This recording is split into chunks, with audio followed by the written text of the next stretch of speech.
Hey guys, welcome back to my channel, and if you're new here, my name is Christina. In my videos, I talk about a plant-based diet, nursing school, and my cancer journey. If you like these types of videos, please like this video and subscribe down below. In today's video, I'm going to be talking to you about how to get an A in maternal. I'm currently in my second semester of nursing school where we do have to take maternal, and this is the textbook that I am currently using. So this is Maternal Child Nursing Care, and this has maternity section and a pediatric section. So in the first half of my classes, we had to focus solely on maternal, and then the second half we have to focus solely on pediatrics.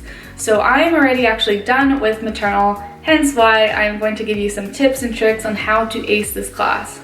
So the first thing that I recommend, like any other class, is to look at the PowerPoint slides that your teacher provides and go through those either after your class or the next day. As you're going through those PowerPoint slides, you want to be aware of any of the notes that either your professor wrote in the bottom or anything that you added onto the slides that make key points for, let's say you make a study guide or something like that, so that you could reference back for quick, easy reference.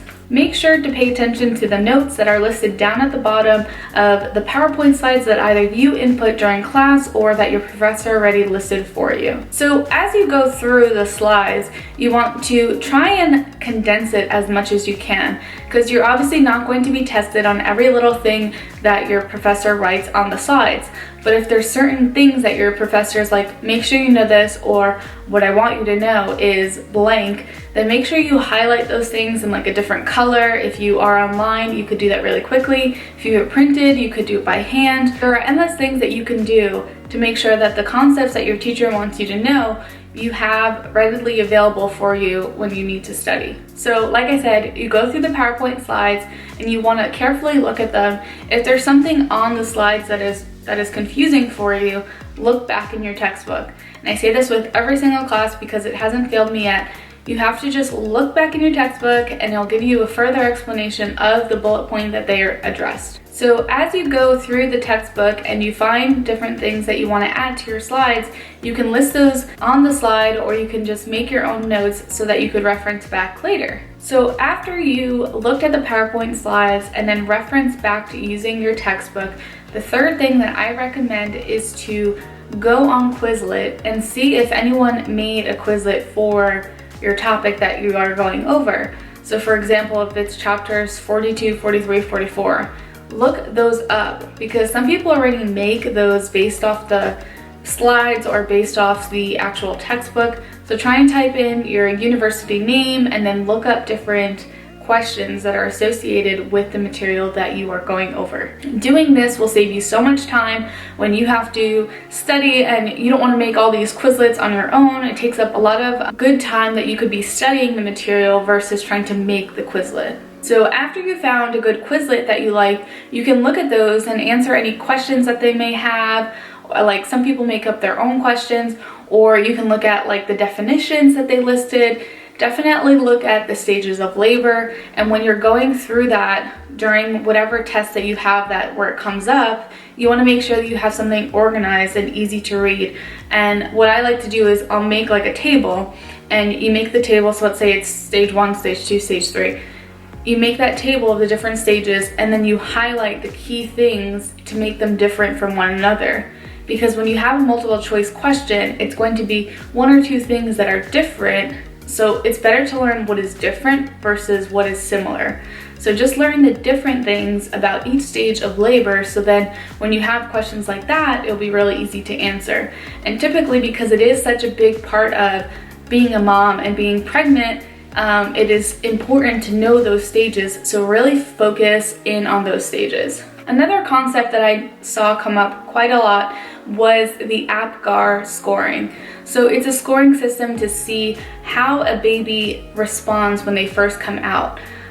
So obviously when a child comes out, this is like a whole new world for them, and you want to see how it's adapting to the world. So you look at certain things like their color, how they're reacting, like if they come out crying, or if they come out and they're not even screaming. In that case, you know, it is better if a child comes out screaming, because then you know that they're breathing. So things like that you have to keep in mind when you're trying to assess for a child, and when even the delivery process, to know if anything could possibly have gone wrong during the pregnancy, and that would lead into complications of pregnancy. Another thing that I learned was, throughout the course, we had to learn so many various complications of pregnancy, different things to look out for. So I always love to make tables, like I said before, for the stages of labor. Tables are going to be your friend because they organize everything, and if you only have a few minutes to look at something, when you have a nice clean table to reference to, it is so much easier to look at that table real quick before your test, or even like the night before, just so that you have that fresh in your mind. One thing that our teachers did recommend us to do was to look at Sharp Path and to look at EAQs. So now some of you may not have that already included with your textbook pricing, but that came with our bundle, and all you have to do is you register online with your book and your class, and then it'll give you the chapters that are matched up with the material. So literally it's by the same makers, so as you're going through the questions, it's literally based off all the material on that chapter. Now, you can't remember every single little thing, so there will be things that the EAQs might go over where in class you don't need to know it. So I just kind of like click a random answer for those, and if I remember it, great, but if not, it's not a big deal, because there's just no way that you're gonna know every single little thing on every chapter. So don't go too crazy about learning every little thing off that unless your teacher says you need to. Something else that I recommend is, if you're having a really tough time learning the topic, and if you went in your textbook already, you looked on Quizlet, let's say you asked a friend or even asked your professor, and it's still just not clicking, I highly recommend to look at YouTube. There's Level Up RN, there's a few others out there that are awesome.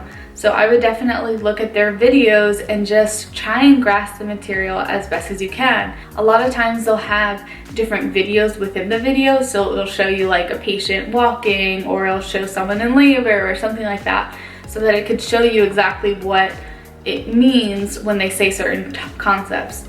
For example, if you have a child that is having decelerations of their heart and you're trying to look at a EKG strip, you want to be able to see that.